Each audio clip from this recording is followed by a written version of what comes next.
Best Available Podcast, episode 11, I think. Yes, that's what it says here. We've been doing this now for 2 months, basically. We started this back on August 17th, and now it is October 19th. So, wow, 10 weeks of doing this, 2 months, whatever you want to say. That's crazy. Wow, I can't believe it. Want to thank you for listening to this podcast. We appreciate all the support. Hopefully, we will have a big announcement about all of the podcasts on our website coming soon. So stay tuned for that. But Matt, it's a beautiful fall October Monday. The temperature, I think, is going to get into the 70s today. A lot of sun. I had a very good weekend. I went to Kohl's on Saturday, got some Kohl's cash, got some new apparel. So that was the highlight of my weekend. The weather is pretty nice as well. That's always nice to see. I got to get out, got to ride the bike a little bit, got to walk around. So it was a good weekend for me. So before we get into all the fun sports that we have to talk about, do you have any highlights from your weekend? Well, Ryan, first of all, the Kohl's Cash acquisition is a big one. Mm-hmm. People undervalue the quantitative value that Kohl's Cash carries. We're a big Kohl's family as well. I haven't been there in a while. Is it hashtag final season yet for you? Or are you getting new finals or I did not get new flannels, but they had some nice stuff on the clearance track. They had some nice official Philly shirts, so I got a couple of those. I got some nice? nice Under Armour. I guess you'd call them sweatpants. They're not joggers, but they're not sweatpants either. Um, yeah, they had a lot of. Oh, I got a nice little Vans thing, but because if I'm gonna be wearing the flannels, I might as well get like some Vans stuff to go with it, just to really get that aesthetic down. But yeah, they just had a lot of great options. I was very surprised. Nice, that's nice and clean in there. Everyone was keeping their distance from each other, which was nice. So it was a nice way to kill an hour on Saturday. But yeah, it's always nice to go to Kohl's, man. It's a Yeah. great place. I Not I'm in Target, the but it's cool. I was at Target the other day. I'm in the Mm. process of cutting down my wardrobe. So I know you're a big cleaning and organization guy. Mm-hmm.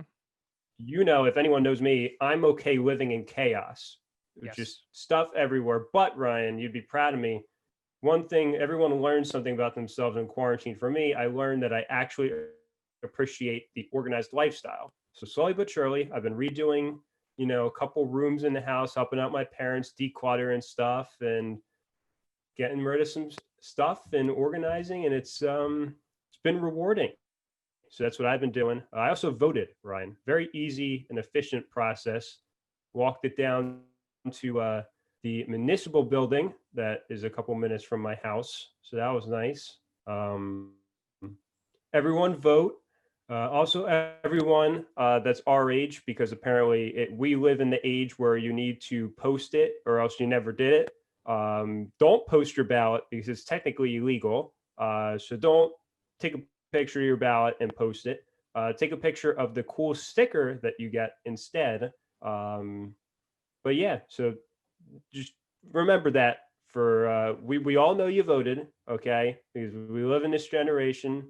We were the same way with when we weren't at a game, Ryan, unless we took a picture of it. But everyone remember, don't take a picture of your ballot. But that was my soapbox segment for the week, Ryan.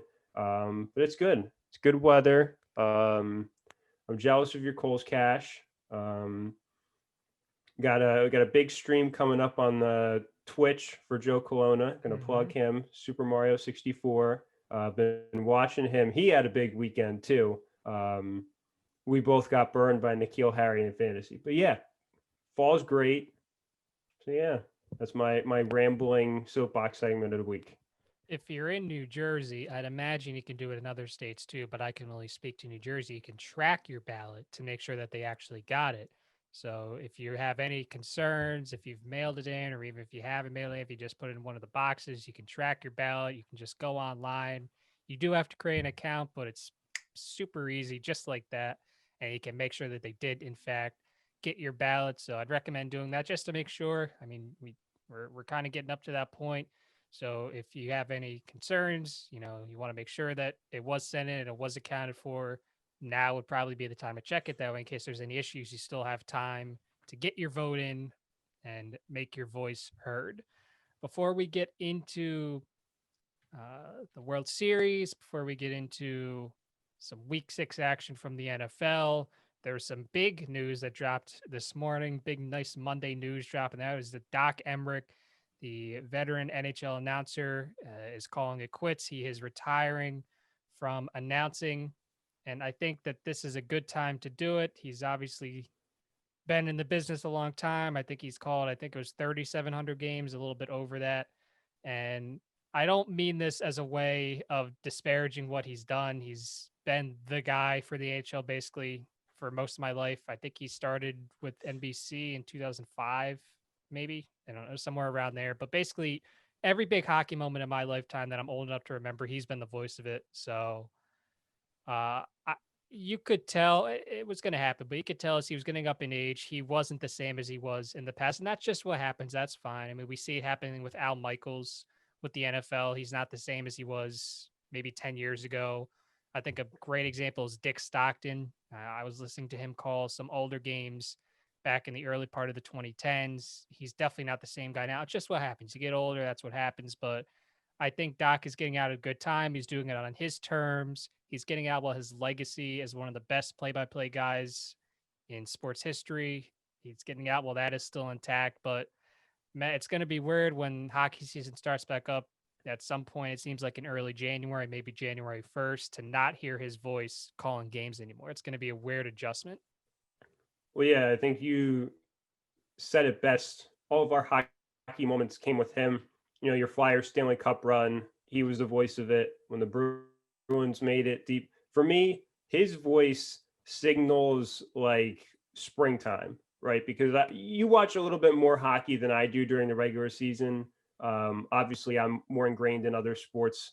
But then when playoff hockey comes around, me, along with other people we know who may be Islanders fans, turn into huge hockey guys, right? And his voice signals like, you know, those 75-degree days when you have the lawnmower going for the first time and you see the people at Monmouth putting the mulch in and you're like, wow, spring's here, playoff hockey's here, like we're back kind of thing. I think there's very few people that kind of are successfully able to bring excitement into a broadcast without, you know, screaming or yelling quite like he does. He knows how to bring in the excitement of the game, knows how to let the crowd be involved. So it's going to be weird. I agree, Ryan. I think assuming John Forsland is the new guy, I thought he did a really good job this postseason. So it's, you know, 2020 staying on brand, taking away one of our greats, but you know, he'll still be around hockey. I wouldn't be surprised if he did a game here or there, but it's going to be weird for sure. He's the only hockey announcer ever to win an Emmy Award, and he's done that 6 times. So that's a pretty nice accolade. I'm interested to see who NBC will choose to replace him. I mean, it's going to be very hard to replace him and go into his footsteps, but they do, to their credit, have some options. John Forsland is a name that's going to be tossed around. I think Kenny Albert's a guy that I wouldn't be surprised to see that gig. I mean, he's been with them. I don't know how long. It's been a while. I mean, he's kind of been their other kind of big hockey guy. I know Gary Thorne is popping up. People want him to get back into it. I don't think that's realistic, but I would not mind hearing Gary Thorne call some NHL again. For the video gamers out there, Gary Thorne was the guy that you would used to hear in the EA NHL games back in the day. So I would not mind hearing him again. I don't know. They'll have their choice of good options. Obviously they're all very good. I like Albert, like Forsland, like Gary Thorne, but it's no disrespect to them. It's just it's not going to be the same. Maybe Forsland will grow on me a little bit as time goes on, but I don't know. It's just not. It's I don't know. It's like for me, it was like when Harry Callis stepped away. I really like Tom McCarthy. I think he gets a lot of unnecessary BS from our fan base, but he's not the same as Harry Callis. So it's I don't know. It's just tough to go from a legend who whose voice 20, 30 years from now we'll watch back these highlights and we're going to hear his voice to whatever they do next. But Yeah, that was a weird way to wake up on a Monday morning. That's not the kind of announcement I would have expected at 9 a.m. on a Monday, but we'll power through it. At least we had him for, I guess, like for our lifetime. I guess about 15 years or so. We got him to call some big moments, and that's enough. But let's get into some actual uh, sports here. I want to start with the World Series this week because I think that's a little more pertinent than NFL Week 6. The World Series starts tomorrow at 8:09 p.m. Eastern, and then the next 5 games would be at 8:08, and then Game 7 would be at 8:09. That extra Whatever. minute, Ryan, Yeah, it really proves.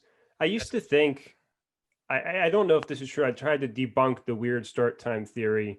My theory is that when it's Toronto games, I don't know if you ever noticed Toronto Blue Jays home games start at like on the 7.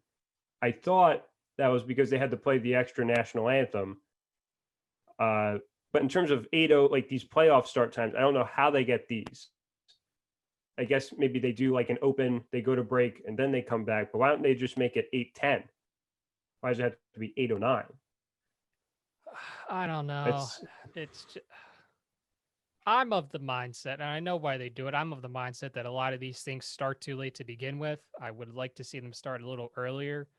I know why they do it is for ratings. It's to get the most possible eyes on the product. I understand it. I know it's never going to change, but I just hate how all these big sporting events start like at 8. Some of them start at 9. you're sounding like you're like a 45-year-old It's man now, Ryan. Come no, it's on. not. It's, It's not that. It's we just could stay listen. up late. There's young. I'm thinking about the young kids, right? Like I remember when I was a young Oh, kid, right? And the Phillies were in the World Series in 2008. And you had these games starting at like a quarter after 8, and then they keep going on and on. And I mean, thankfully the pitching changes back then weren't like they are today, so the games didn't go that long. But I just listen, even 30 minutes earlier, 30 minutes earlier would be great. But listen, that's never going to happen. I'm not going to drone on. are you the same with moving football times up too? Or is this No, just playoff baseball? it's baseball. It's like the college football national championship, the college basketball national championship. I think that it would be beneficial to move those up a little bit. I don't think there's any reason for them to start as late as they do, but No, the reason why they do the national championship is so they get West Coast viewers at 6 o'clock. Is that 6 o'clock on their time, 9 o'clock who our time? cares? And there's Nobody cares about the West Coast. East Coast is the best coast. All right. I don't I'm a care about big the West Coast viewers. I'm a big Gulf Coast guy actually. If we're talking coasts. I'm sure you are. I mean, that's close to Jacksonville, kind of. I know you're a big Jacksonville guy, Yeah, it's so fantastic city. Sense of sarcasm in my head, but Ryan, go ahead. Talk about how the Red Sox traded away the best player in the world. well, I'll get there in a sec. Number one, not to brag, I did get the World Series correct. I went out on a limb and picked the 2 best teams in the league, and it did work out for me this year. And I actually do mean I went out on a limb because this is the first time since 2013 that the 2 1 seeds made it to the World Series. And of course, 2013, that was the Red Sox and the Cardinals. So it's been a while since this has happened. I think it's even more impressive that in this expanded postseason with 16 teams, both number 1 seeds advanced to the World Series. That's, I think, even more surprising. But it wasn't easy for both of them. I did not expect both of the series to go 7 games. I think I had Rays in 5 and Dodgers in 6. And my Rays in 5 prediction was looking good there for a while until they decided to blow it and let Houston win 3 games in a row. And so that one went to 7 games, but the Rays were able to close it out. Then meanwhile, it was a little different in the National League. The Dodgers fell behind 2 games to nothing early. And then they were back down 3-1 after an offensive outburst in Game 3. Then they lost in Game 4. But give credit to this team with the narrative around the Dodgers being that they can never win when it matters, be that they choke every single year in the postseason. They won 3 straight games against a good Braves team. I'll admit it. I was wrong about the Braves. I kept saying all year long, I didn't trust the team. I didn't think they were as good as people thought they were.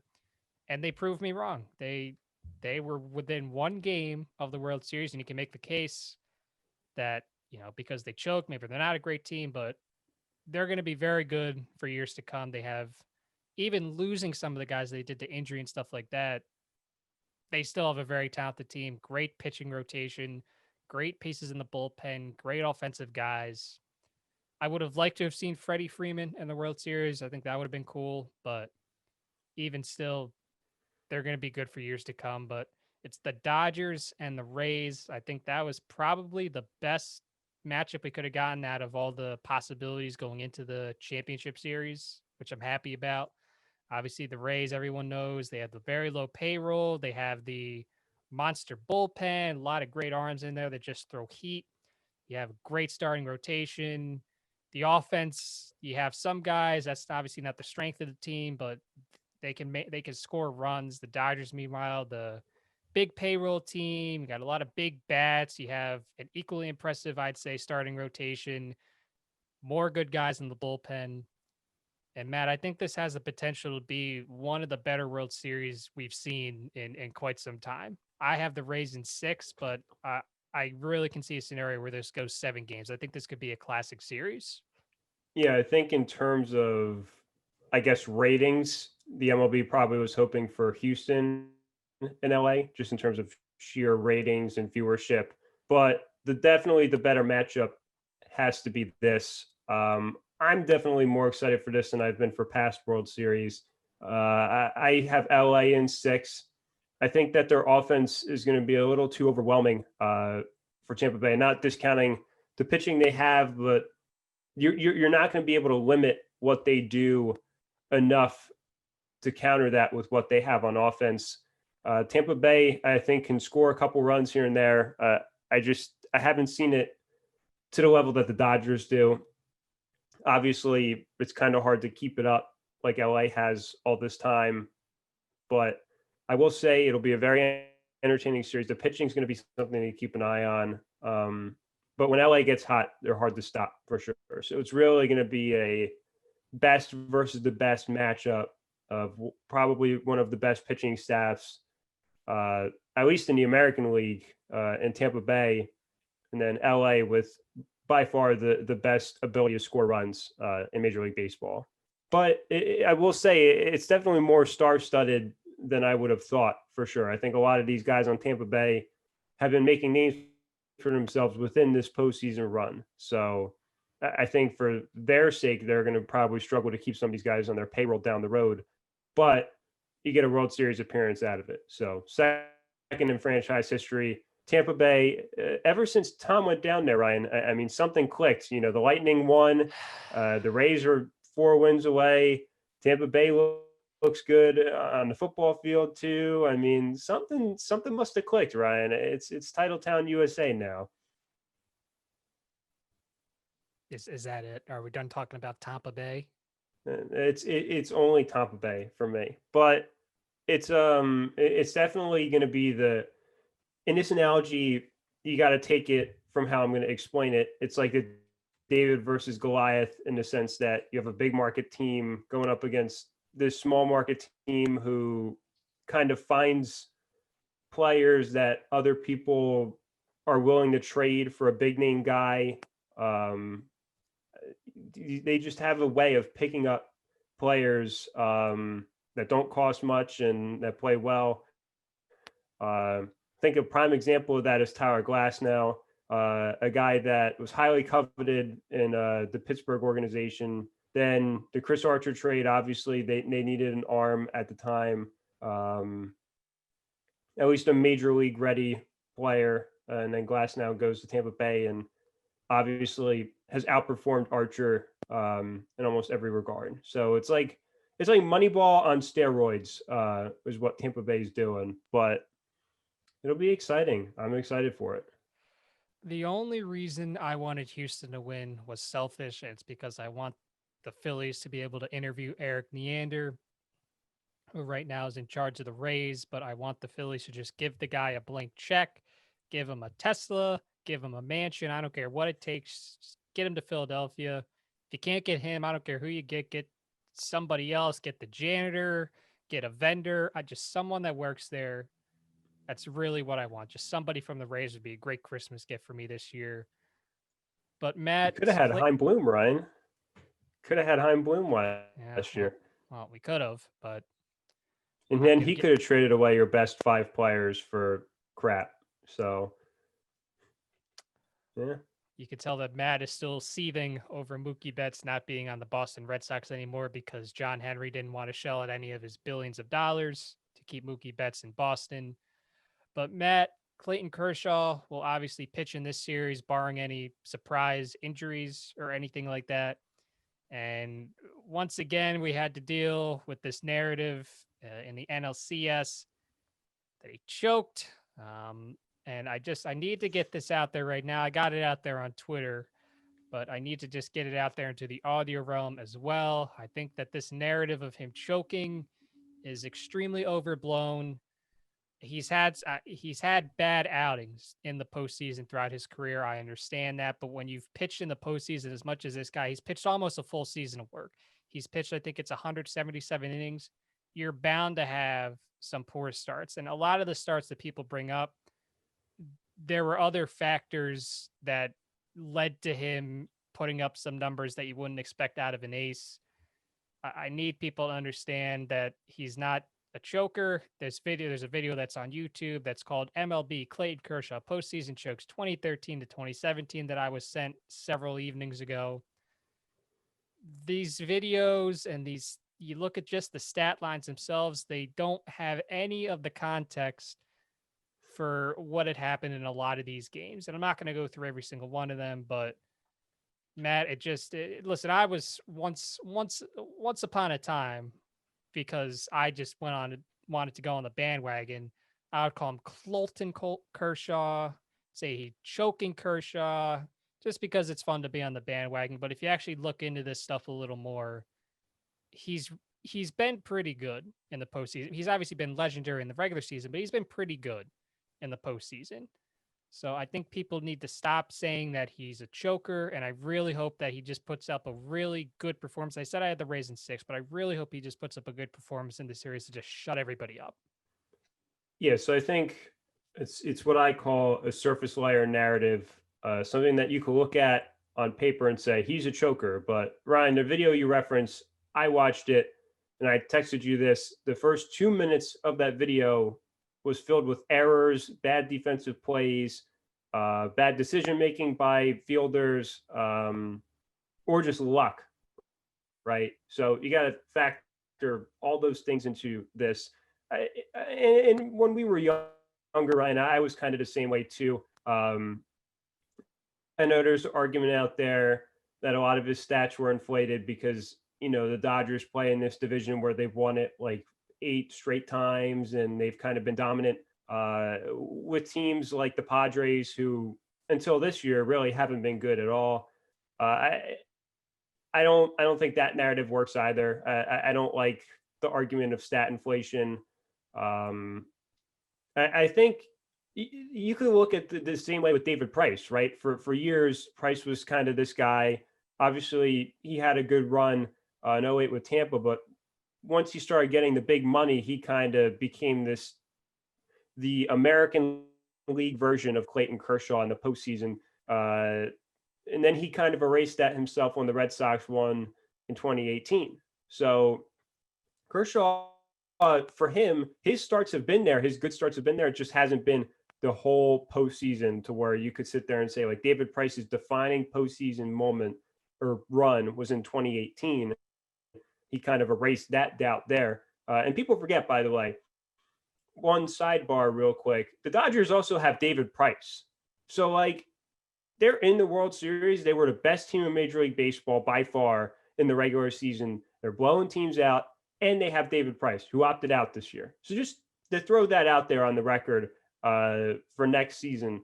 But I think the whole narrative, Ryan, about Kershaw is just a surface level thing. You got to go back and watch some of it again. It's a lot of Monday morning quarterbacking for sure. You got to feel bad for the guy, though, right? Because you could tell whenever you see the pictures and you see the little montages now, because I don't even think the last start he had when the narrative kind of came, I don't think that was all his fault either. None of it was his fault, Matt. Just because people forget that he cruised through the first 5 innings of That's that what I mean. NLCS game. But then in the 6th inning, it wasn't even that he was left in too long, but in the 6th inning, he had no help defensively. I don't know what was going on in the field for the Dodgers, but they weren't playing the way that they should have. And not to mention, the Dodgers in the first 6 innings had one one hit. That's it. So not only was Kershaw cruising, he basically put the team on his back because the offense wasn't doing anything. People, if you look at a lot of his starts where he doesn't do well in the postseason, the offense doesn't do anything. I think that's been the bigger issue for the Dodgers over the years, that this offense that we always hear about, how all they have these big bats, a lot of money, they just go cold at some points. So I think it's unfair. So game 6 of the 2013 NLCS, that he didn't do very well that game, but the Dodgers offense had 2 hits. I don't care what Kershaw did that night. They weren't going to win because the Dodgers offense went cold. We talked about what happened in the NLCS. Want to talk about it's I don't know. I can't talk about this anymore without going on to a tangent, but if you look at his game log and then you look at the context for a lot of these games, there's more to it than just, oh, he only went 4 innings and let up 6 runs or whatever his line was that night. And as I said, I hope the Rays win. I'm pulling for the Rays, but at the same time, I really just want Kershaw to go out there and dominate and get a ring. That way, this whole narrative around him, that way, everything around him, I never have to hear it again because it's starting to get a little annoying. Well, it's kind of surprising too, Ryan, in the sense that he's like probably one of the best pitchers of our generation. He's one of the best pitchers we've seen, at least. I don't really count our younger years in terms of being baseball, like in terms of when we fully became like involved in sports, right? He's been there from the get-go, right? 2008, right? 2009, something like that. And that's probably when a lot of our sports memories start in terms of like being fully involved in this. And he's been the constant every year. So to sit there and say that this guy who's gone out there and consistently been one of the best pitchers in baseball over the better part of 2 decades, sit there and say, his numbers are inflated, he chokes in the postseason. I mean, you got to remember, just because the Dodgers have lost every time they've gotten to the World Series in this little Kershaw era, you got to remember one of the times you had a team cheating, right? Blatantly cheating. I don't know, Ryan. It's kind of frustrating because people can't appreciate what this guy does, and he is a classy guy that cares about it a lot, and you could see it. But I was surprised at that. I understand why people write about it. It'll get clicks, it'll get interactions, but he didn't choke the other night. So I don't know why we're bringing this back out just because they lost in the game he started. And unfortunately, that's going to be what the narrative will be every single time he loses, or the Dodgers lose a game that he starts in. That's just the unfortunate reality. And as you said, I know we're a kid-friendly show, but bleep happens, right? You're not going to win every single night that you start. So, and I think you bring up a good point too, Ryan. Not a lot of people pitch as much as he does in the postseason. As you mentioned, he has almost a full season's of work over his career in the postseason, because people forget the Dodgers have been in the postseason like pretty much every year for the past decade. So he's racking up the innings. So the numbers, like you mentioned, aren't going to be, like Steven Strasburg like for a season, right? Like what Strasburg did last year, or I'm trying to think of other pitchers who had like Madison Bumgarner, right? When he would have those runs, obviously he was racking up innings too, but Kershaw has encompassed an entire decade's worth of pitching in the postseason. It's just a lazy narrative. I think we need to move past it. So he's 7th all time on the list for innings pitched in a postseason at 177 and a third. The leader is Andy Pettitte, who's at 276 and 2/3. So that in itself is crazy. The next closest is Tom Glavine with 218. So Kershaw, I don't know if he gets to 276. I don't know if he ends his career with the most innings pitched. I mean, he he's obviously getting older. He's 32 years old right now. Even if he stays on the Dodgers for his entire career and he keeps making the playoffs, he needs some health luck to get to that point. But still, this thing up, he's a good pitcher. He's been good in the postseason. He's just had some bad outings that have inflated his stats. But just stop saying he's a choker is my plea for today. There is something else I want to talk about with the World Series. It could actually kind of lead us a little bit into the NFL, but does have to deal with the World Series. And it has to deal with Joe Buck, who starting yesterday, Sunday afternoon, with the Buccaneers and Packers, started his thrill ride of 7 games in 7 days. So as I said yesterday, he called the Buccaneers and the Packers. Tonight, he'll call the Bills and the Chiefs. Tuesday and Wednesday, he'll call the World Series. Thursday, he gets an appetizing Thursday night football matchup between the 1-5 Giants and the 1-4-1 Eagles. And then Friday and Saturday, he'll call games 3 and 4 of the World Series, which I'm sure people are going to be very sick of hearing his voice after this week, like they always are. But take advantage of this. Listen to as much of this guy as you can. You're not going to be disappointed. I'm glad that he will be the one calling this really, really fun World Series. It should be a good time. Matt, I still see Joe Buck hate every week on Twitter. It pisses me off. The guy's a legend. Perturbs me. It perturbs me way more than it should. It gets my blood pressure up to an unhealthy level every Thursday night when I see this slander every week. No, for me, I love putting, games that he does on. And even if I'm not watching it, if I'm like working on something, I'll like listening to him in the background. I think the best part about Joe Buck is that he, more than other people in terms of these national broadcast booths, right? Because these guys aren't doing, 162 games together. They're not doing a full season with one team together. I think his chemistry with the guys he does it with is something that a lot of people don't have, right? Because Joe and Troy are like best friends. Like you could tell that they genuinely like each other. The same with him and John Smoltz. It's something that is undervalued quality about Joe Buck, I think. And yeah, I'm sure people will be tweeting all like, oh, I'm sick of Joe Buck. Like why does he get to do all this? It's a broadcaster's dream to do that for just a week straight, and to get paid to fly around the country and call games. I'm sure the game he's looking forward to most, Ryan, is that Thursday night football game that's competing with the presidential debate. I think he's going to be really thrilled to be in Philadelphia for that one, especially when viewership. I'm surprised Fox even has that, considering there's a debate going on. I'm surprised they're carrying that still, but yeah, I mean, it'll be fun. I will enjoy this week. I don't think a lot of people will, but which is a shame because it's like you have the World Series this week and a lot of good football matchups. So I don't know why people are going to sit there and complain because of the broadcaster. I mean, it's there for a reason. Well, Matt, before these fun football matchups that we have coming up, we do have to talk about week 6. There were some good matchups. There were some matchups that were close that probably shouldn't have been close, but obviously any given Sunday. Let's get through some of these ones real quick. The Giants got on the board with their first one of the season, 20-19 over Washington. Thank you, Riverboat Ron, for going for 2. That way we didn't have to be subjected to NFC East overtime. Really respect him for doing that and going for the win instead of just trying to get to overtime. Thank you. I'll send you a Christmas card.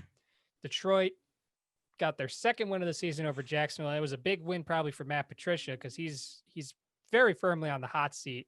And with winnable games coming up, this was a game that he really needed to win, a game over a talent-depleted Jacksonville team. And to his credit, the Lions won 34-16. So we'll see how many more games the Lions can win. We'll see if Matt Patricia can save his job for another season. The Jets look bad. They got shut out. They lost 24-0. I don't know when this Jets offense is going to go into hyperdrive. I'm still waiting for that. Adam Gase said that it was coming. I'm still waiting for it. I guess it didn't happen this week against the Dolphins. Maybe it'll happen next week. We'll see. But right now, they're the only team without a win in the National Football League. They suck. Atlanta got on the board with their first win of the season. They downed the Minnesota Vikings, and Kirk Cousins did not look like a good quarterback. He struggled immensely. but I'll give credit to the Falcons. I don't know, it seems like it always happens. You fire the coach, you bring in the interim, and then you just have a great performance. So we'll see if it sticks. Probably not, but Falcons put up 40 points. They look like the team that they were supposed to be. And the Vikings, if they had to win that game, you could have argued maybe they battled back, but at 1-5, it's basically over. But now we'll get into some more fun games to talk about. And we'll start with Pittsburgh, who I think they were a slight favorite over Cleveland. I can't remember the line off the top of my head, but regardless, they won 38-7. Baker Mayfield had some issues. I don't know. I said that I didn't know how to feel about the Steelers, Matt, going into this week, but they beat it. I still think Cleveland's a good team. And having said that, Pittsburgh did beat a good team. They beat them very handedly. And now they are 5-0, one of the few remaining undefeated teams in the National Football League. It's not even that Ben Roethlisberger, he's not the same guy, but it's just they have so many things that they can do on offense now. They have so many options they can throw to. You have James Conner, who when he's healthy has clearly proven to be a good running back.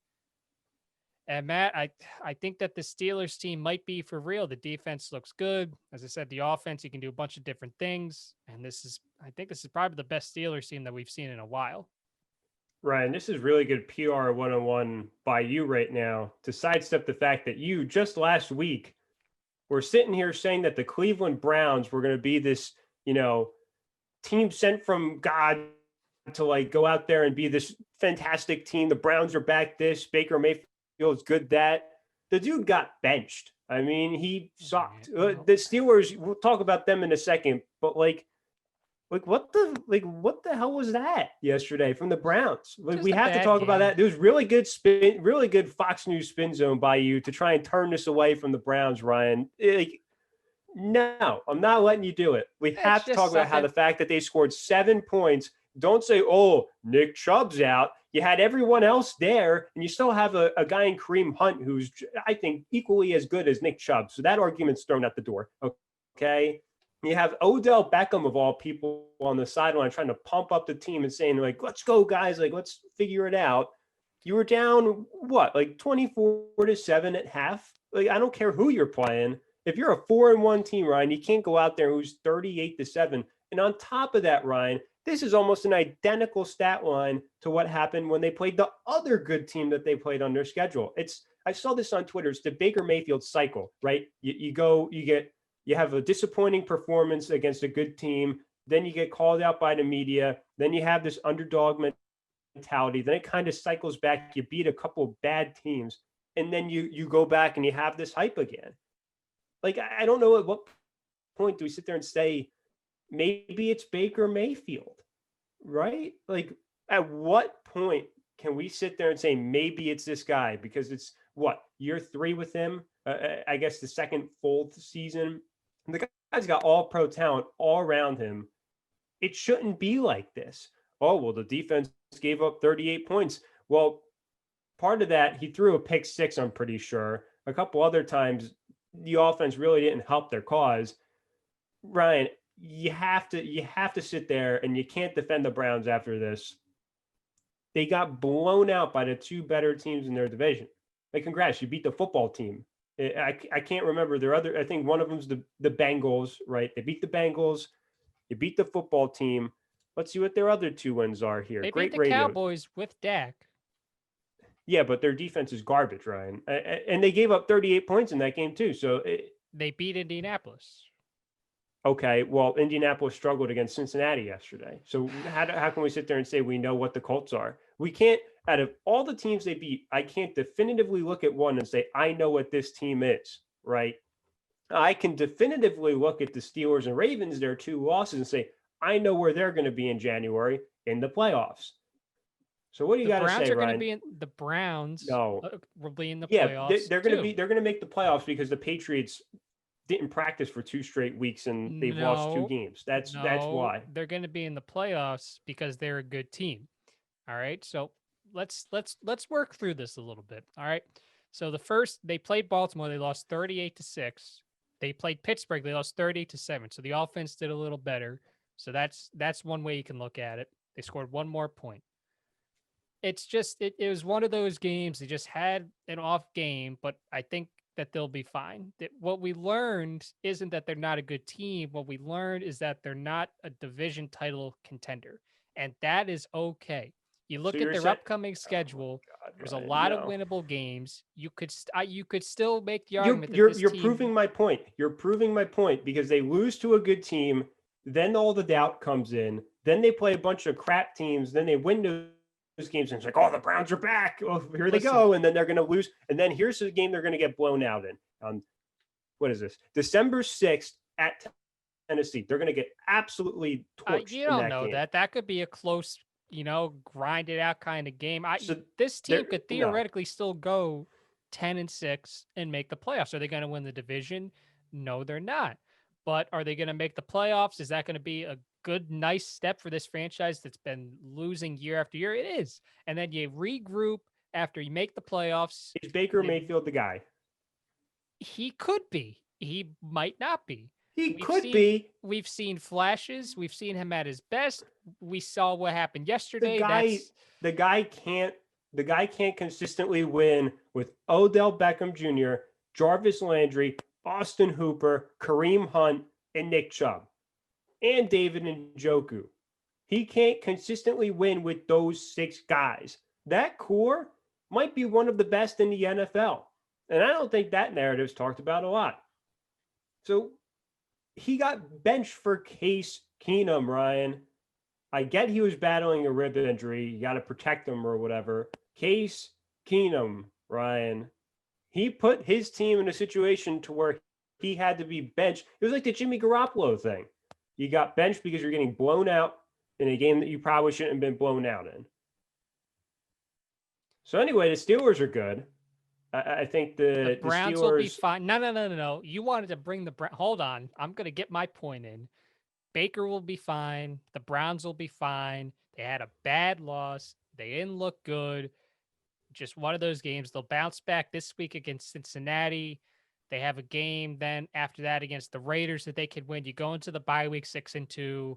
They'll be fine. But yeah, the Steelers do look very good. As I said, I didn't know if you could trust them or not, but clearly you can. They beat a good team in Cleveland by a very big score, and now they're 5-0. They do have some tests coming up, though. They're on the road for the next 3 games. They're at Tennessee. They're at Baltimore.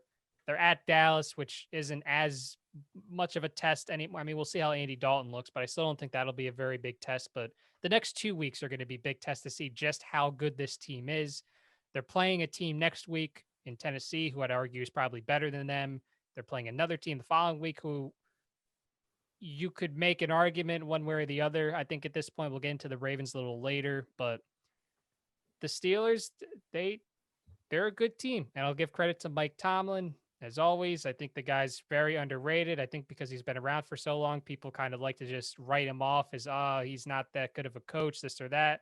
I've always liked him, and I'll give him credit because this year this team is 5-0. They're playing very well.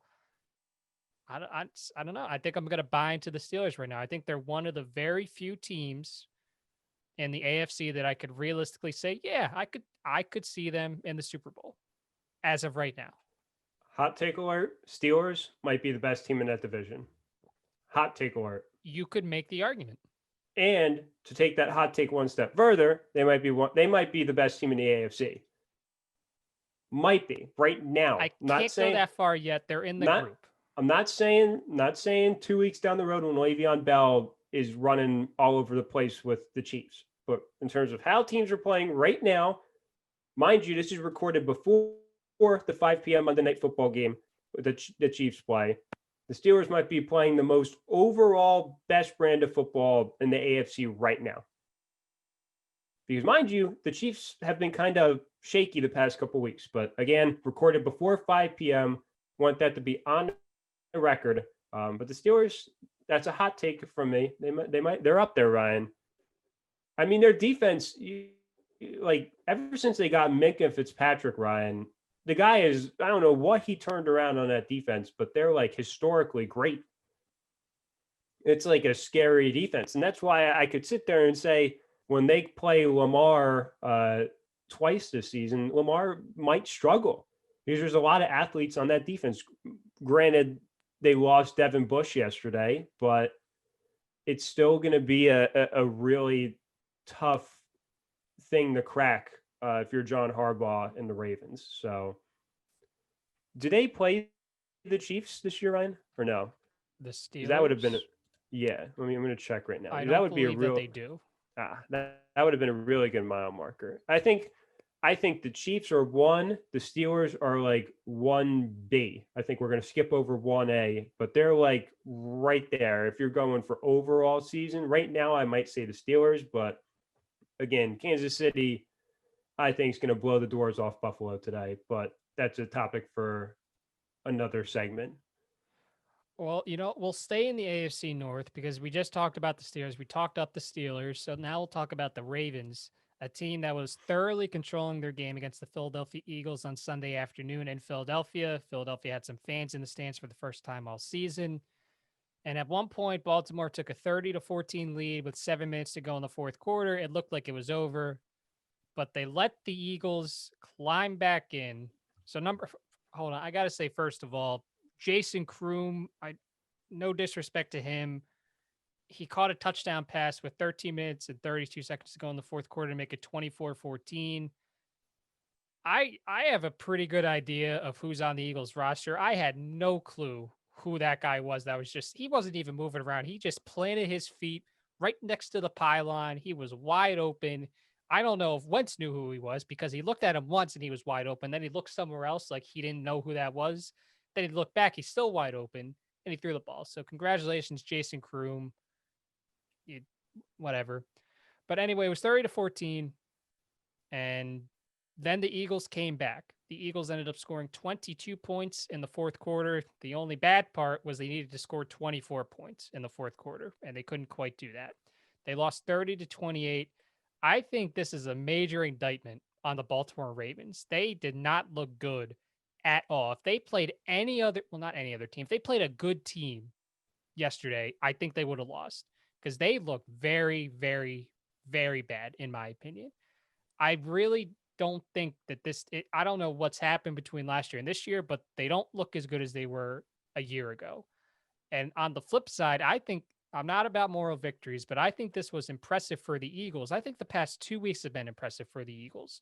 They've went up against 2 of the best defenses they're going to face all year, and they almost won the Steelers game last week, and they almost won this game against Baltimore this week. The offense, it took a half, but the offense this week, I guess you could say the same thing for last week. It took a half, but the offense in the second half both weeks looked pretty good considering what they have out there right now, which is not a hell of a lot. So, Matt, I said it last week. I'm going to say it again this week. I'm still buying in on the Eagles. You look at their upcoming schedule, there's a very real possibility that in 4 weeks, this team is at 500. Not 500, but there's a good chance they're going to be 4-4-1. Yeah, we're at the point in the podcast where Ryan tries and find wins on the schedule for the Tell Eagles. me that it's not impressive that the Eagles put up 28 points against the Ravens this week and put up 29 against the Steelers. With what they have out there, that's pretty impressive. Wait a minute. So you said in the next 4 weeks they'll win the next 4 games? No, they have a bye week in between. So, but I okay, because I'm looking at the Cleveland game. I was about to say, Ryan, wait a minute. I thought you said the Browns were good. That'll be a tough game for the Eagles. They might be able to win that, but Cleveland's probably going to be the favorite, and for good reason. So Cleveland's a good team. The one fantastic part about the Eagles is that 2 of the next 3 weeks you played the Giants, and then in between there's a Sunday Night Football game. The NFC East, I don't know what they do to get into primetime constantly, but I got to watch back-to-back weeks of a primetime NFC East matchup. So you get to play a backup quarterback in between there. Are you ready, Ryan?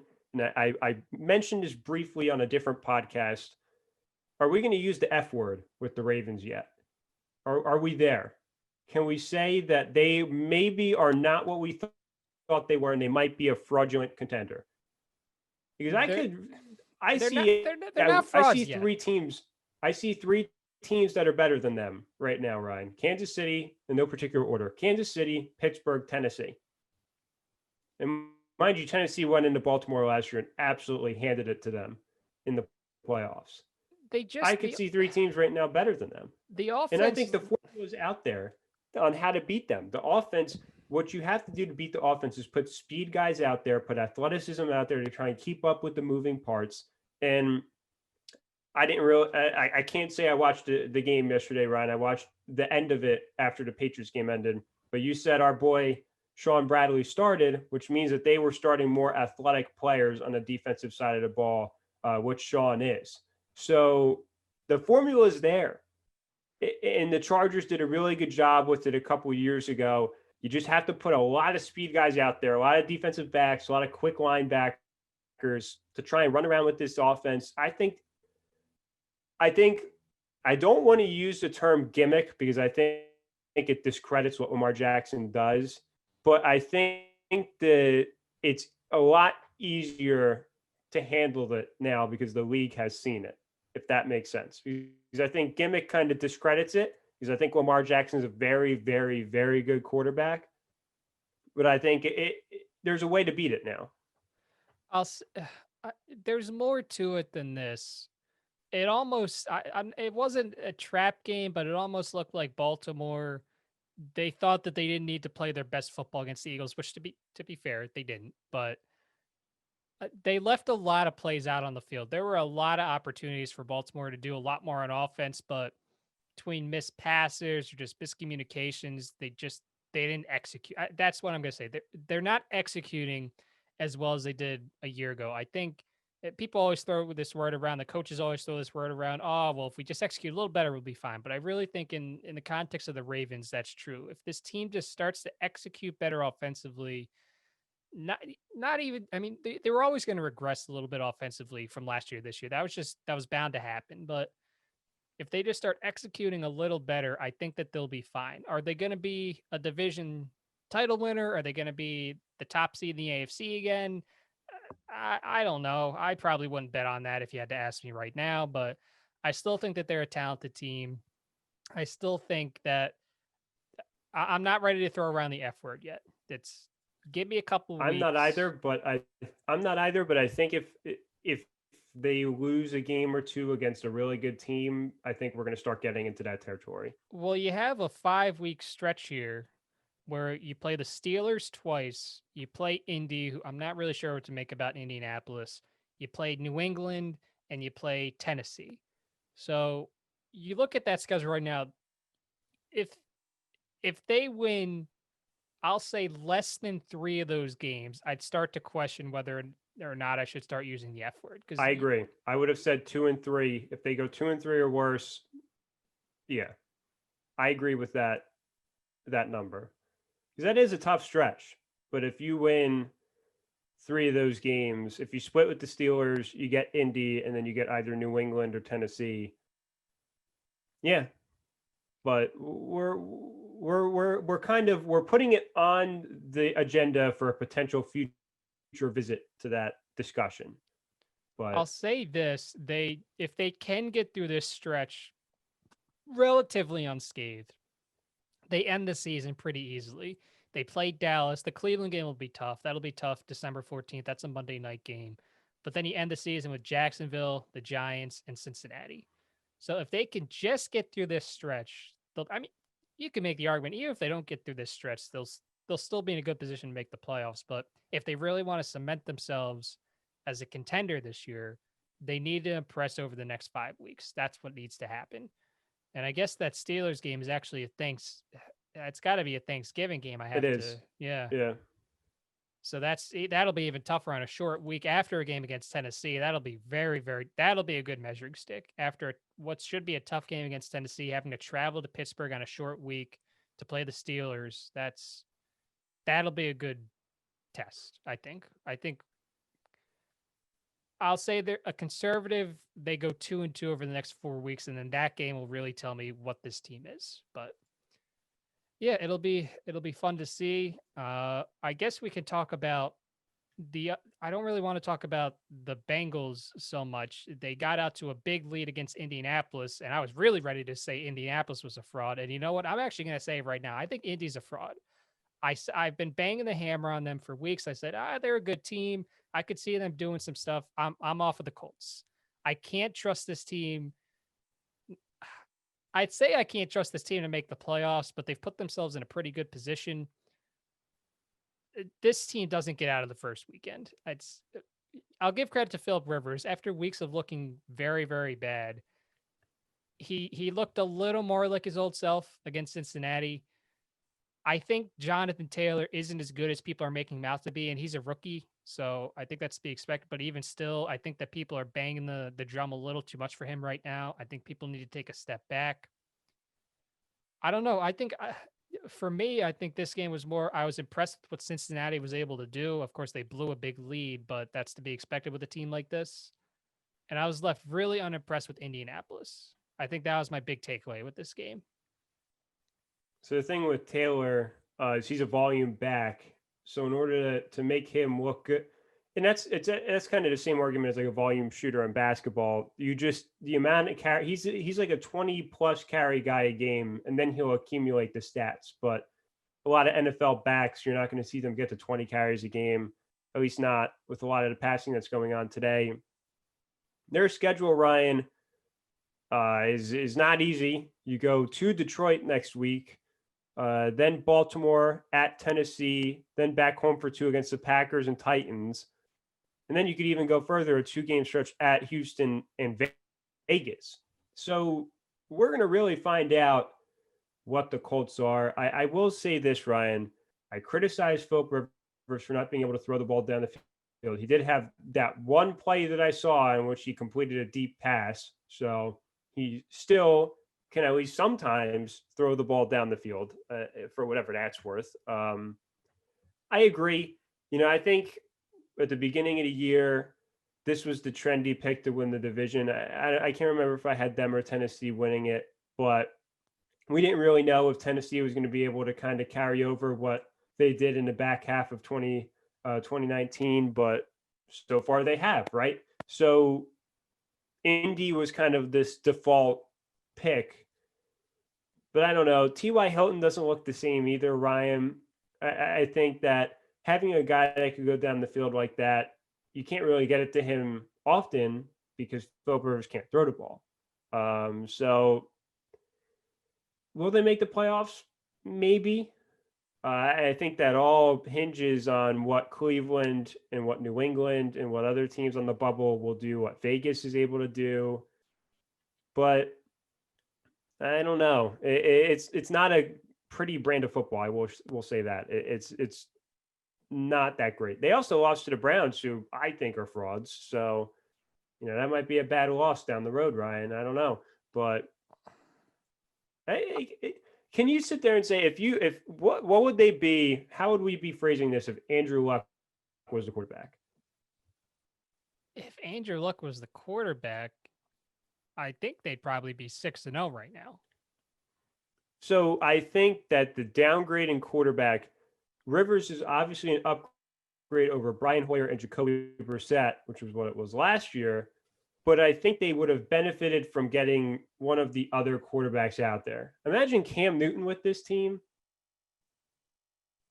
right? Like imagine Teddy Bridgewater with this team.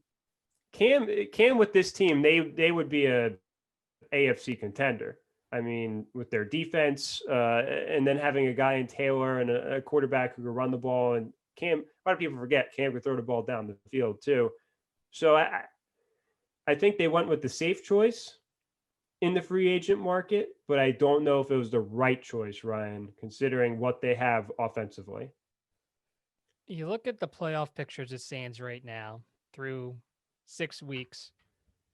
Indy right now is the 7th seed, so they're right there on the bubble. They're not in that Pittsburgh, Tennessee, Kansas. Like as of right now, I can guarantee you that Pittsburgh, Tennessee, Kansas City, Buffalo, Baltimore, and Cleveland make the playoffs. I can guarantee you that. Oh, don't But then when it guarantee starts Cleveland, with Ryan. Indy, it's Don't. just I like how you snuck them in there. Don't do this. Don't. that's just there's no way they don't make the playoffs. But with Indy, I don't trust that they make the playoffs. I really don't. I mean, their schedule hasn't been very difficult so far, and they haven't looked all that impressive. I know people are going to talk about the defense. I think the defense has looked very good in part because of the teams that they've played. You look about, I mean, they're in that group of teams where everyone has some type of flaw. So Las Vegas is 3-2 behind them.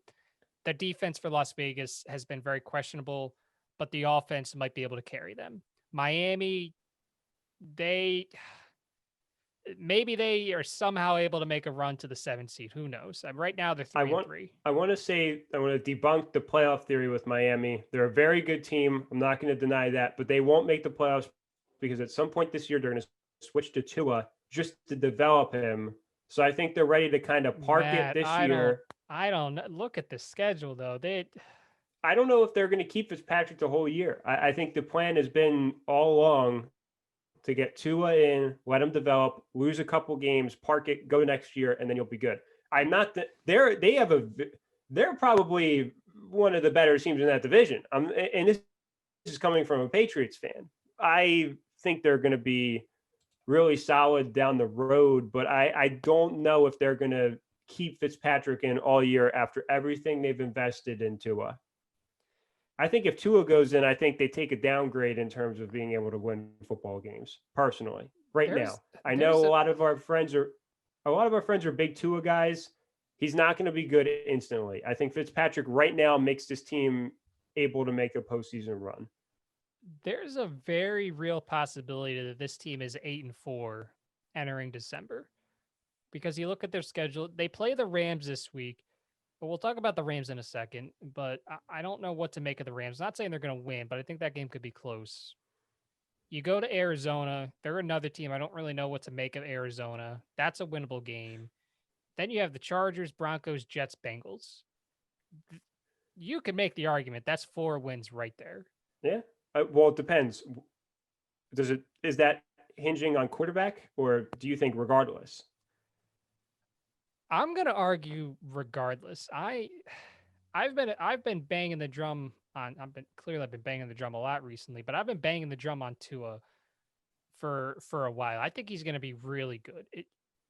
I don't think that they sit Fitzpatrick. I can't see unless they start losing The multiple guy's games electric. in a row.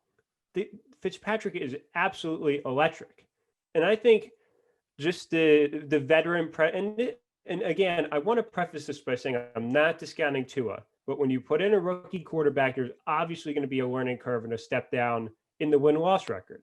Can you imagine, Ryan, on November 15th, right? Because these guys were picked relatively close to each other, Tua versus Herbert, right? Imagine if we get that. And then we would really see some fireworks. I don't know if they beat LA and Arizona.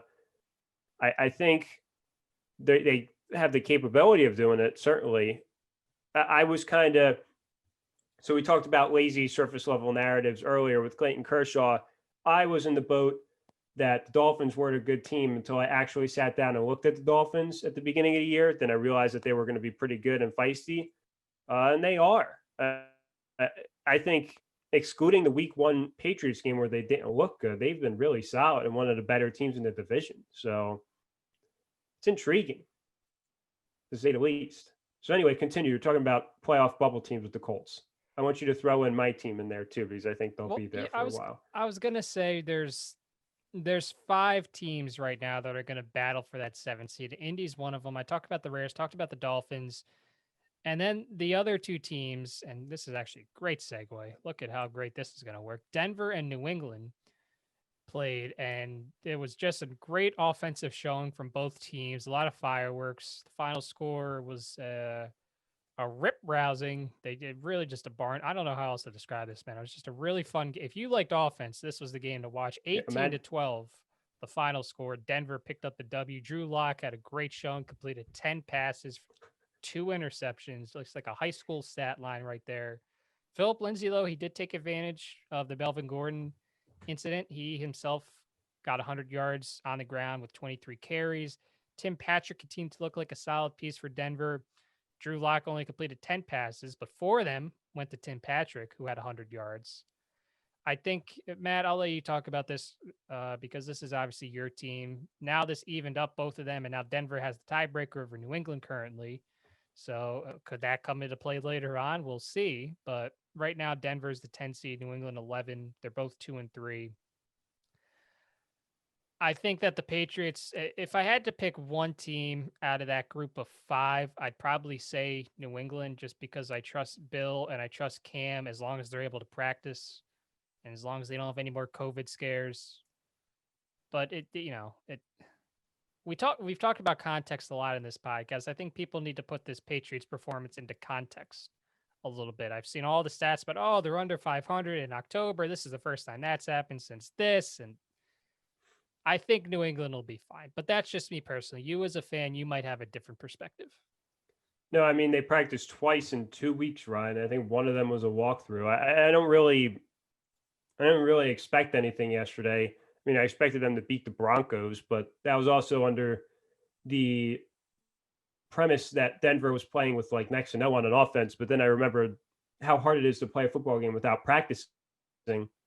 I will say the defense was kind of getting cut up at times, not by Drew Lock. I mean, Drew Lock, all of his passes, if you break it down, were gains, right? So you had like 190 yards. So you divide, that's like a 20-yard gain on each pass, right? If you just go pure, cut it down on the math. The defense bended a lot, but it never broke, right? There's only one touchdown in the game, and it came from Cam Newton. So I think defensively, there's a lot of good things to take out of it. I mean, the first 6 drives were all field goals, which was kind of annoying. But then again, you have to also take into account they didn't practice like all week. People were saying, "Oh, well, there's no receiver production. They're digging deep into the playbook." When Edelman was throwing those 2 passes, they looked desperate. Well, yeah, Ben Volin of the Boston Globe, they do look desperate because they only practiced twice in 2 weeks. Such a Debbie Downer, that guy. Aggravates me every week, Ryan, but I still follow him on Twitter. Pump the brakes, everybody. This was bound to happen. Do I see a scenario where they could be 2-5 after their next 2 games? Absolutely. Do I see a scenario where they could be 4-3 after the next 2 games? Absolutely. Cam Newton's back. Again, you mentioned it, Ryan. All hinges on their ability to practice. If they could do that, I think they'll be all right, because they had almost a full complement of weapons on offense for the first time, seemingly in like 2 or 3 years, excluding Sony Michel. But I think he's going to be on his way out because of the way the other running backs are playing. Yeah, it's just a tough schedule for them. But again, Cam put the whole entire game on his back at the end, led the drive down the field, scored the touchdown. I think he had an interception that was tipped. Both his interceptions were tipped, actually. The one people were saying was a bad throw. The second one was worse, or a bad throw that he forced it. That one was tipped also, if you go back and watch the tape there. So they fought. That's great. I didn't really expect anything. They had a couple, and mind you, 2 of the starters on the offensive line were out with injuries, or not with injuries, with COVID. Then another starter that was in there, Jermaine Illuminor, got hurt, got his ankle rolled up on. So now you're down to like guys that the average Patriots fan is never going to hear of. We got a rookie from like Denmark in there. You have a couple guys that were like 6-round picks that are starting, and then Joe Thuney. That's it. So playing a Vic Fangio defense with that offensive line wasn't going to work. So Cam never really had the time to throw the ball down the field. So whatever. That's what I said yesterday. It was frustrating, but obviously they couldn't practice. So they'll execute better next week. I think they'll give San Francisco a run for their money, especially with that game being at home. So whatever. That's what I say. The Tom Bill narrative's back. Oh, well, I could see now why Tom left New England for Tampa Bay. Well, yeah, like, of course he did, because he went to a team that had more talented players around him. I mean, it's like, I don't know what we're trying to argue here. I mean, in my older years, I've been a Belichick guy over a Brady guy, and I still believe that. Oh, well, Tom Brady would have made the difference in this game. No, he wouldn't. He's a 43-year-old quarterback. Stop. Move on. So that's what I have to say to the fan base, Ryan.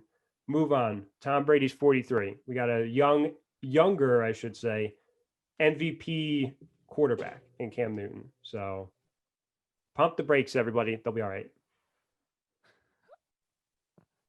I'm trying to think about how I want to introduce this game with Chicago and Carolina. I want to talk about it more from the perspective of Chicago. I mean, I think it's impressive that Carolina is 3-3. I mean, they are right in the playoff race right now. They're not going to make it, but I think it's impressive what they've done. But Chicago themselves right now is the number 2 seed in the NFC if the season ended today with a 5-1 record. I don't they've been really lucky with their first 6 weeks in their schedule. You play Detroit week 1. Okay, maybe I shouldn't say it because they did come back against Detroit. That was an impressive come from behind win. You barely beat the Giants week 2. You played the Falcons week 3. That's probably a game they should have lost, but they won that. They lost an ugly game to the Colts. They did beat Tampa Bay on a Thursday night when Tom Brady didn't remember what down it was. And then you beat Carolina this week. They're 5-1. You look at their upcoming schedule, there's a very real possibility, I think, that this team is maybe 500, maybe worse pretty soon. But regardless, they've put themselves in a great position to make the playoffs, especially the 7 teams that make it in the NFC. I can't talk myself into this team, Matt. They don't have a quarterback. They have very serious issues on the offensive side. Which is weird concerning the head coach that they have. Well, I want to talk about the head coach for a second too, Ryan. That you got to look at how they ended that game, right? And I know obviously you were invested in the Carson Wentz train coming down the stretch of that game, but you're up 23-16, right, in the fourth quarter. It's like 7:46. I'm looking at the play-by-play. I don't know what Matt Nagy is doing, Ryan. They're passing the ball. When you're up one possession game in the fourth quarter, I see 1 run, 2 runs, but then pass, punt. That possession, 2 minutes, 34 seconds. You punt the ball right back to Carolina, who goes on an 8-play, 45-yard drive. They didn't score because they couldn't convert on a DJ Moore, like Spider-Man attempt at a catch. So then you get the ball back, Ryan, right? At the 38-yard line. It's a minute fit. You're under the 2-minute warning in a 1-possession game. Montgomery run. So then third down, Chicago at that point Carolina has used 2 timeouts. So instead of making them use their third, right, and then they'll have no timeouts when they get the ball back, he decides on 3rd and 2 to pass the ball. In a minute 43 left, he passes the ball, incomplete. Carolina gets a timeout still because they didn't have to use it. Then you punt the ball, and then obviously Teddy Bridgewater threw a pick on the very next play. That's beside the point, but you're giving them basically a minute and a half with a timeout to go down entire win the game. Right? I mean, what is this guy's issue with running the football when they have a lead? Because this has happened before. I don't know who he's trying to outsmart. I know Bears fans everywhere were saying, like, what the hell is he doing? 3rd and 2, Ryan, instead of making them use their final timeout, and a guy with David Montgomery who on that possession alone gained 8 yards on the first 2 plays, why not run him again? I think he doesn't run it a lot because the offensive line has major issues. I think that they don't run block very well. So I think that he's probably a little gun shy about trying something that probably won't work most of the time. But it that exposes itself as an issue because you don't have a quarterback right now. Listen, as an Eagles fan, I'm never supposed to talk bad about Nick Foles, but the guy is not a starter in the National Football League. And I think we're kind of seeing that now. I mean, the problem for the Bears is that they don't have another option that they can plug in there. I'd say if this team had a quarterback, I'd be able to buy into them a little more. But because they can't run block, from what I can tell, they don't. They're almost forced to throw, and then when you're forcing Foles to throw, you're not going to be in a good position. Ryan, I still don't Albeit, buy that though. On 3rd and 2, make them use your timeout. I mean, worst case, you don't get it. Then it's 4th down. They have no timeouts, and they have to go down the field 80 plus yards to score a touchdown. It's situational football. Like I just don't. And then when you pass the ball too, you risk an interception. That's more likely to happen than Montgomery fumbling the ball. And this has happened before. There's been situations. I've heard Bears fans all over question why they just don't run the ball a little more. And I used to work with a Bears fan last year, right? And he used to say the same thing. So if this was an issue last year, Ryan, the run blocking and the offensive line, why was it not addressed in the offseason? Like why is this still happening in 2020 if it was happening last year? If it's a problem, you go out there and fix it. So what the Patriots do every year. Had an old bad quarterback, went out and got a young, better quarterback. I mean, it's almost like too, Ryan, if you don't have a quarterback, there's a guy out there who used to play for the 49ers who really good quarterback. It's almost like you could go out and get him right now and he will make that team instantly better. Right? Just a guy out there to make that team better. You know who I'm talking about, right? yes. Yeah. Also, like they could have signed Cam. This is another team like Indianapolis who could have gotten Teddy Bridgewater or Cam Newton, but they decided to go with Nick Foles, trading for him and paying him a bunch of money to be a backup. So I don't know. I think that I think regardless in that situation, Ryan, I would have ran the ball. Regardless, you could have put, you could have put me, you, Glenn, Zach, and Nick out there on the offensive line against Carolina, against grown NFL men defense, and I still would have ran the ball with us on the offensive line. I think the problem too is that Montgomery, you can tell that there's talent there.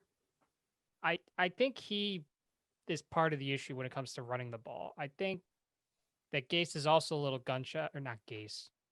Nagy is also a little gun shy about it because Montgomery, it seems like he has trouble reading what he's supposed to do on run plays. I think I don't know if it's 50-50. I don't know who's at fault more, but I think the Chicago's issues with run blocking, their run block win rate is towards the bottom half. Yeah, they're in the bottom half of the league in run block win rate. I think that combined with Montgomery not being able to consistently find the hole that he needs to go through, I think that would make Nagy a little tentative about running the ball.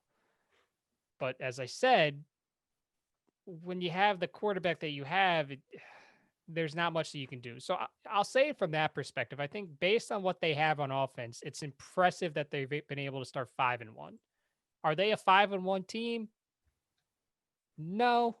Their defense, I'll say their defense, I know they haven't played the best teams. Their defense has been very impressive. Can that continue all season? Probably not. Can they keep carrying the offense? Probably not. Are they going to lose their next 4 out of 5 games? Maybe all 5? It's a possibility. Absolutely. I was just about to ask you their schedule, Ryan. They showed it yesterday too, during the halftime show at Sunday Night Football. Rams, Saints, Titans, Vikings, for whatever that's worth, Packers. That's loss right there. I mean, they can't keep up offensively with some of these teams. I don't think they can. The good thing for Chicago, I will say this, they have to go 4-6 down the stretch to make the playoffs. So the question becomes, can they get 4 wins out of this schedule? They probably could, especially after this tough stretch. You split with Minnesota, you win against Detroit, you win against Jacksonville. You just need one more win somewhere else. Houston. I think Green Bay is going to blow the doors off of them both times. Like I don't see a scenario where they win either a Green Bay game. I don't. I mean, that's just the weird. I could see them getting to that 9-win mark. I could see them finishing 7-9 theoretically. I could see a scenario where that happens just because the offense is very, very subpar. But as of right now, they're the number 2 seed of the NFC. I'll give them credit. Nobody had Chicago at 5-1 after 6 weeks. So I think that's I'm impressed. That's an impressive feat. It's not going to last. So for any Bears fans out there, enjoy this time up top because it's not going to last for too much longer. And here's a stat, Ryan. They're 5-1, so they have 5 wins. They've only scored 12 more points than their opponents if you combine each game. They're only plus 12 in point differential. So take that as you will. The next team, Green Bay, even though they got blown out yesterday, is 162 to 139 in point differential. Put that in perspective, Chicago's 128 to 116. So to their credit, they're winning close games, but they're not really beating teams as firmly as a 5-1 team should. Yeah, so I don't know. They're not a 5-1 team. They have the 5-1 record. They're not a 5-1 team. And you brought up Green Bay, so let's just segue into that game because I don't know that anybody expected that what happened yesterday to happen in the Green Bay Tampa Bay game. This was supposed to be a very solid matchup. Both of these teams obviously came into the game with I mean, the line itself was basically, I think the last time I looked, Tampa Bay was +1. So it's supposed to be a close game. And then Green Bay got out to this quick start. They get up 10-0 early, and then they don't score again for the rest of the game. Tampa Bay puts up 38 unanswered points. So I think I see that. Like, I don't know what to make about this Packers team because coming into the year, I wasn't super high on them. I thought that they were going to take a step back. And then they start as well as they did. Aaron Rodgers looked like an MVP candidate. And then they traveled down to Tampa Bay and they looked very bad in all facets of the game. So I think, if anything, this left me more impressed with Tampa Bay. I thought they were going to take a big step back, losing Vita Vea. I thought their defense was not going to be very good, but they were able to rush Rodgers. They were able to make him uncomfortable. The defense did not lose a step. So if anything, this left me more impressed with Tampa Bay. And now I think I can make the argument, at least me personally, that Tampa Bay might be the best team in that division after what I saw yesterday. No, I agree. I think the Saints might still steal it just because Tampa Bay is figuring things out. I said this in our preview of the NFC South. Tampa Bay's defense is something that kind of got lost in a shuffle at times last year. Their ability to rush the passer, the ability to create turnovers and put the offense in good situations, which Jameis Winston subsequently blown. This year, you have Tom down there. You have capable, competent people under center. And as I not a discredit to Jameis, I would have probably taken him as a Patriots quarterback if I had the chance before we got Cam Newton, obviously. Anyway, the defense is really, really, really good in Tampa Bay. It was a rare kind of anomaly game from Rodgers. They said it on the broadcast. It was the first multi-interception game since 2017. It's an incredibly rare feat for a quarterback to go that long without throwing multiple picks in the game. It's a big step forward for Tampa Bay. There's a lot of games on the Buccaneers schedule that I kind of looked at when trying to find a record and said, these are going to be the swing games. These are going to be the games where we're going to know if this team is going to be good this year or if we have to wait a year for them to be really on the market, right? So Green Bay's one of them. I think the Chiefs game's another one to where we could sit there and they played them after Thanksgiving.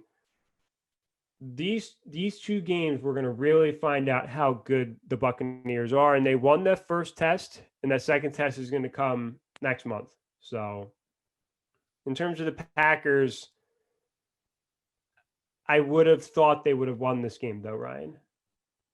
So Do I still think they'll win the division because they're in a division with Chicago? Yeah, I do. They were in any other division.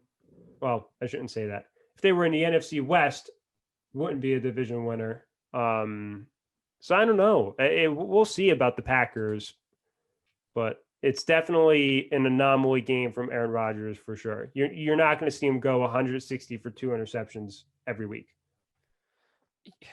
I'm looking at the Packers schedule right now. It's not even like they have like a mile marker game coming up. Like the rest of their schedule is, I mean, they have I won't say that. They have the Titans the second to last week of the season, but the rest of this schedule outside of that is very, very easy. You have Houston, you have Minnesota again, who you scored 43 points on week 1. You play at San Francisco. We'll talk about San Francisco in a second. I don't know if that's really a mile marker game at this point. You have Jacksonville, Indianapolis, Chicago twice, Detroit again, Philadelphia, Carolina. Like that's a pretty easy schedule. Like this, they're going to be in the playoffs, but I don't know how good this team is. I'm not going to know how good this team is going into the playoffs because the teams that they're playing aren't super great. So it's so annoying too. I feel like they always just have the easiest schedule, despite being a first place schedule every year. Like how did they get this? And then the Patriots have to play like every single good team in the NFL. Like they just got lucky with obviously the rotation of divisions, but like that's a really easy schedule, Ryan. Like after the 49er game, I agree. It's win down the board. Well, they're not like I'm looking at the playoff picture right now for the NFC. There's 2 teams right now that I could confidently say, yeah, I could see them playing in the Super Bowl, and Green Bay is not one of them. Despite the fact of how well they started, how good their offense looked through 4 games, Green Bay is not one of those teams. And I don't think they will be one of those teams even by the end of the season. They might once again finish 13-3, maybe, but they're not. I really don't think they're that good of a team. I wouldn't be surprised if they didn't make the NFC Championship game. I really wouldn't. Now I know that's going well into the future. I don't know what the matchups are going to be, how teams are going to look, but as of right now, I'm really not confident in Green Bay to do what they need to do. I thought they were going to take a step back going into the season, and I just the way the team looks, I don't know. Maybe I'll be wrong and they'll prove me wrong, but I'm not impressed. They're missing something. I don't know what it is, but they're missing something that would let me buy in because I can't buy into this team right now. No, I agree. It's almost like they're missing weapons, but they seem to find, diamonds in the rough. You get Robert Tonyan. You have Equanimus, whatever his name is, that wide receiver. I think he's on IR, but Marquez Valdez-Scantling. They like maybe another playmaker, Ryan. Like I don't really know. I agree. I guess it's kind of hard to figure it out. I mean, you look at the receivers. Obviously, Allen Lazard hasn't really played. I guess just consistent weapons. Glad to see Mercedes Lewis is still playing football, though. I didn't know that until right now. I guess a receiver, right? Maybe if you drafted a guy instead of Jordan Love in the first round, maybe that would have been the difference maker. I mean, I don't know. I think one thing that got really kind of exposed yesterday was not necessarily the offensive line, but how you can get to Rodgers. And Tampa Bay did that consistently from start to finish. So it's just a weird game. In Green Bay, we never really know how good they are at all. And then they either go on a run and win a couple games, but they haven't been to the Super Bowl since they won it. So here we are again saying the same thing. They're going to go 13-3 and probably disappoint. So if that happens again, they're going to have to look themselves in the mirror and say, why did we draft a quarterback instead of a weapon when we have one of the best quarterbacks of this generation under center? Yeah, that's I think that's a good way to put it. Before we get into the Sunday night game, I do want to talk about Houston and Tennessee. More so with Tennessee, Houston, their offenses look better, but they're now 1-5, so they're basically dead in the water. But Tennessee, they're now 5-0. The offense has looked pretty good. The defense has looked pretty good. And I know they have 36 points, but I think there's still good things to be said about what they have on the defensive end, especially with the head coach that they have. I'm gonna go out on a limb here. I think that Tennessee is the best team in the AFC right now. If I had to pick the team to represent the AFC in the Super Bowl in February, right now, I'm gonna go Tennessee. I'm gonna buy in. I think Ryan Tannehill. People forget that he looked good in Miami, but this is the best he's ever looked. Even going back to last year, like this is the best he's ever looked. And I think this offense can continue doing what they're doing. I think they're set up well to be consistent down the stretch.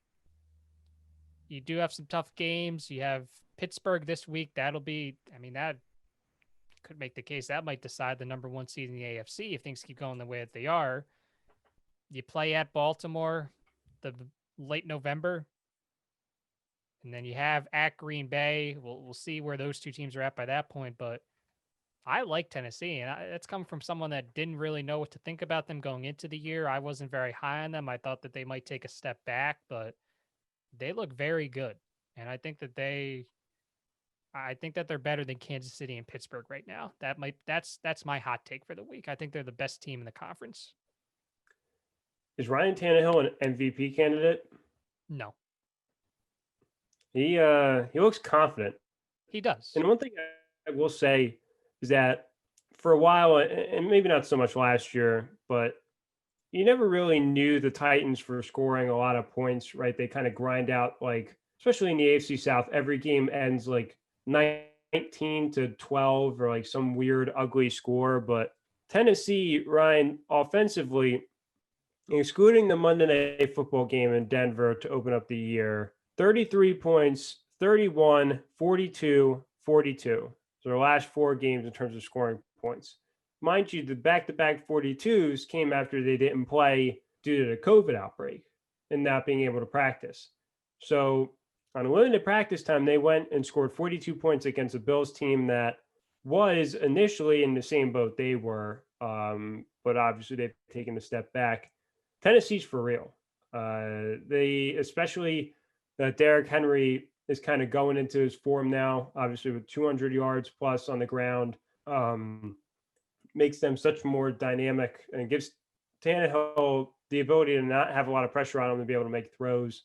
So the fact they're putting up these numbers, Ryan, they might be the best offense just statistically in the AFC, maybe in the whole league too. I mean, you can't really, I couldn't name you a lot of other teams that go 33, 31, 42, 42 in a month, span of a month. So you got to give credit to what they're doing there. And yeah, they could very well be in the Super Bowl. They picked up right where they left off last season. They are the hottest team in the NFL, dating back to probably Thanksgiving. So they're scary. I'm thankful the Patriots don't have to play them on the schedule this year. That's for sure. And I think that's an endearing compliment coming from just any fan. Say, I don't want to face them this year. I would not want to play Tennessee. Not at all. So we'll get into the Sunday night game now, the final game that we're going to talk about, and it's the Rams and the 49ers. And I still don't know what to make about either of these two teams. You know what? Actually, I know what to make about the Rams, Matt. I'm gonna throw the F word out. I think the Rams are frauds. Don't say it. I don't think that they're a 4-2 team.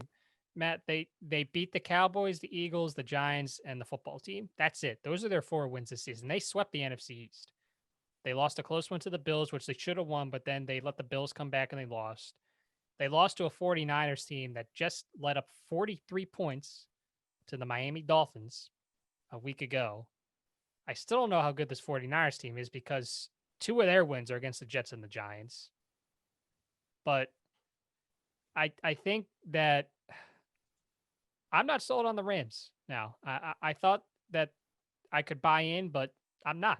I'm off the Rams train. I don't know if I'm gonna have to get another ticket later on to get back on the train. I don't know if I'm not. That's like it's weird. Like I don't like the Rams. The 49ers, th- they got a tough schedule. We talked about this last week. They have a really tough schedule coming up.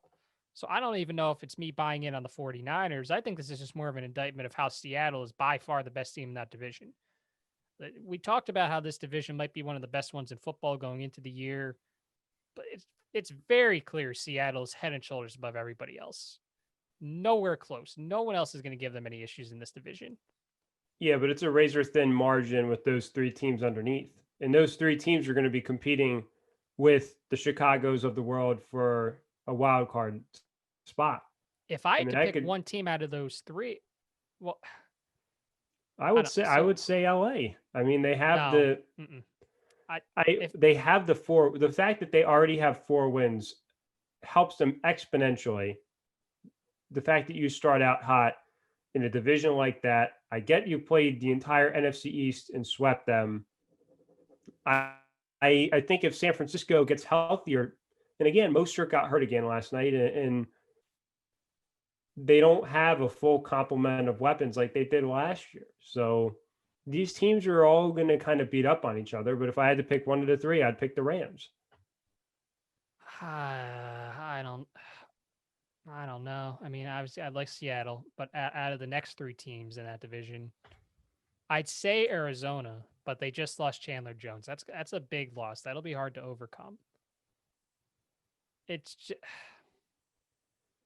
I don't like really any of these teams. If I'm being perfectly honest, I really don't like the Rams. I really don't. I don't think that Goff is as good as people make him out to be. So I don't trust them. I don't know if any of those 3 teams even. The Rams have a really, really tough schedule the rest of the way. Them and the 49ers, they both do. I don't know. You look at the NFC right now. So Seattle, Chicago, Tampa Bay. So you can say Seattle, they're going to make it. Tampa Bay, they're going to make it. Green Bay will make it. So that's 3 teams. New Orleans, I'd find it very hard to believe they don't at least make the playoffs. That's 4 teams right now.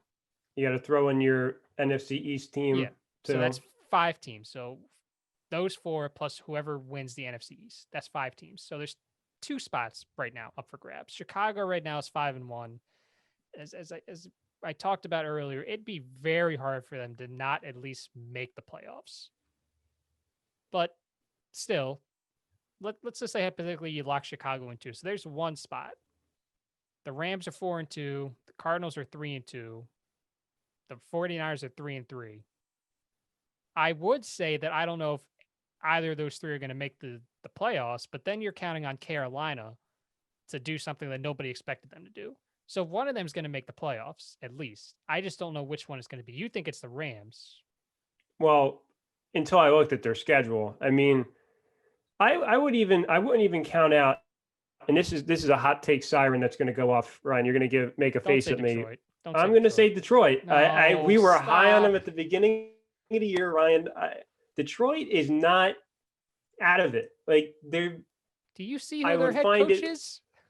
Yeah, but I've seen the team that they have there. I mean, it's a solid, talented team. And you and I sat here in September and said Detroit might be able to make a decent run. So, if these teams continue to beat up on each other, Detroit might be able to kind of sneak in. But that's counting on Chicago kind of falling off. Ryan, you can't sit here and tell me Detroit's schedule, Atlanta, Indy, who we don't know what Indy is, right?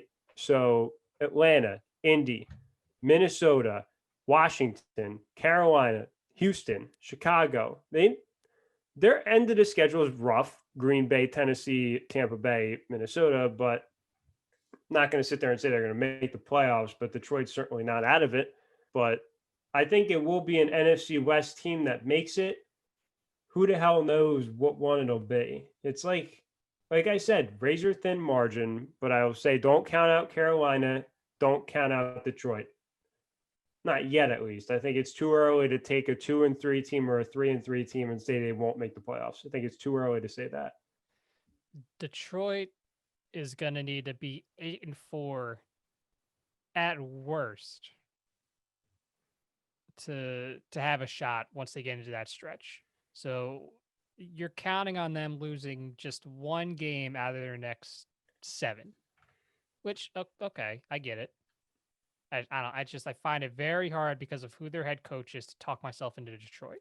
I think the offense will be fine. Yeah, I that's what don't I'm trust saying, the though. defense. It's, for me, I've always been a huge Matt Stafford fan, and I feel bad for the guy that this is the franchise that drafted him, and he has what, like 2 playoff games, not even wins, 2 playoff games to his name.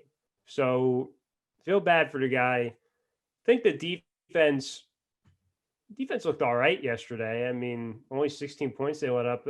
Granted, it was against Gardner Minshew and the Jaguars, but I mean, they have the pieces there defensively. Obviously, the coach and the execution isn't there, but I'm not going to sit there and say they're a playoff lock, Ryan. But I mean, I'm not just going to eliminate everyone except the NFC West to get that last spot. Detroit's done it before, go on a late season run and make the playoffs. Okay, so right now you got to pick one. Does an NFC West team make it in, or does Detroit make it in? NFC West, because there's 3 of them and then 1 Detroit, and Detroit ends the year against teams that I wish they didn't have to end the year against. So, well, yeah. that was our week 6 review. Going into week 7, I'm looking at the schedule now. You have the Steelers and the Titans at 1 p.m. That'll be a good matchup for both those teams. We'll see who both of those teams are. Panthers and the Saints. The Saints are coming off of a bye, so I don't know if that game's going to be very close, but that I think that could be a good measuring stick for the Panthers to see where they're at 3-3. Looking down the list here, Seattle and Arizona at 4:05. We'll see. I mean, we'll see if Arizona plays Seattle tough. They have in the past. 49ers and Patriots, that maybe could be a good game. Buccaneers and Raiders, that's an intriguing Sunday night game. The Raiders coming off of a bye. And then Chicago and the Rams, a game that I don't think people expected to be a good Monday night matchup. Now you have Chicago at 5-1 at the Rams at 4-2. So there's some good matchups next week. We'll be excited to talk about them. Of course, it all starts on Thursday with an exciting matchup between the Giants and the Eagles. Matt, before we part, because we've been doing this for about an hour and 40 minutes or so, I had a start bench cut here that I want to do as my camera dies. Start bench cut of play-by-play announcers, because it felt right to do this today. Doc Emrick, Jim Nantz, and Joe Buck. Start bench cut. I'm going to start Joe Buck. You and I have always been talking about Joe Buck. See, this is tough because you're going to get me on a recency bias now. I'm going to bench Jim Nantz. Hello, friends. He is versatile. I like Jim Nantz. I like what he does in college basketball, especially. I think he does a good job with golf as well. And then we're cutting Doc Emrick. Sorry, Doc. The thing is, though, is that Doc doesn't really do other sports, though. I get he's the voice of hockey, so I'm going to start Buck, bench Jim, cut Doc. So I'm going to start Buck as well. That's an easy one for me. I don't. But you also have to remember, I get Jim Nantz at least 10 times a year with the Patriots. So I see a lot more of that guy on top of all the college basketball I watch. So I'm very in tune with Jim Nantz. So you might be a little different because you watch a lot more hockey than I do. That, like, I hate to do this because I love Nantz is just from the game of the week for the AFC. He's obviously called Super Bowls. He does golf. That'll be fun in a couple of weeks to listen to him do the Masters. Looking forward to that. It's just, man, I might bench Doc, I think. I don't, because you make the good point, and this isn't meant as a slight to Doc because he was elite at the sport that he did broadcast, but Nance has done it for different sports. Listen to him call college basketball too. That's always a fun time. I really don't want to cut Doc, but I think I have to just because Nance he's higher on my list. So I went into this thinking I was going to bench Doc and cut Nance, but I changed my mind. I'm going to do the exact same order as you. It's tough, though. This isn't meant to be a slight to Doc. He's one of the best play-by-play announcers I'll probably ever hear. But yeah, I would have to agree. I think you got to Nothing bench beats the Nance. nothing beats the Hello Friends on a Sunday afternoon in April for the Masters. Nothing beats that, Ryan. What's coming up? We got another 3 weeks. Yeah, 3 weeks, and then we get the Masters. So that'll be fun. Mid-November Masters. So that'll be wow. That's it's weird Who to are they say. gonna Who are they gonna put with Tony that week? Is my question. Or will they That's just is that Tony's bye week? well. I don't. Let me take a I look here and see what I'm very the matchups are. fearful. I'm very fearful for the ratings of the Masters, though, because you're going to be competing with the NFL and college football. I can't imagine that the ratings are going to be good for the Masters. Like I can't imagine. Like there's a reason why a majority of the bigger golf tournaments happen in the spring and summer. There's a reason why. There's a reason why the other respective postseasons don't really touch this part of the year either. So I'll tell you this: they're not going to go up against. So number one, CBS obviously planned this out. There's only 3 games on CBS that week, and they're all 3 of them are in the late slot, and none of them are very good. You have Denver at Las Vegas, Buffalo at Arizona, Chargers at Miami. So that just might be a week where we don't have Romo at all. So clearly they planned that one out. And even you look at the matchups that week, you have Philadelphia at the Giants, Tampa Bay at Carolina, Jacksonville, Green Bay, Cincinnati, Pittsburgh, Washington, Detroit, Houston, Cleveland. You have San Francisco, New Orleans, Seattle, the Rams, and the late slot on Fox. If there was ever going to be a week to have the Masters during the NFL season, this worked out pretty well because that week there's not a lot of great matchups. So it worked out well for CBS. So congratulations to them. That's going to be weird, though. I agree. I'm interested to see. I mean, the ratings. the ratings for the U.S. Open weren't good. Yeah, I mean, maybe we can talk about this in another episode. The ratings for sports this year have obviously been, for the most part, pretty bad. There's only been a couple sports that have seen increases in ratings, but That's yeah, I because mean, they're all going on at the same time. So people are going to have to make a decision. I mean, when you have the NBA and NHL going on in April, in June, and July, I mean, they crush the ratings for baseball because there's a lot more baseball going on. But when you put everything in a short window at the same time, people are going to have to pick and choose, right? Because there are some nights I told you it was a couple podcasts ago, MLB, NHL, NBA, WNBA, golf, NFL, like MLS, everything was happening at once. So the ratings are, it's just too many, mouths to feed right off the bat. So I think that's why the ratings are down for every sport or a lot of sports. yeah, yep, that's.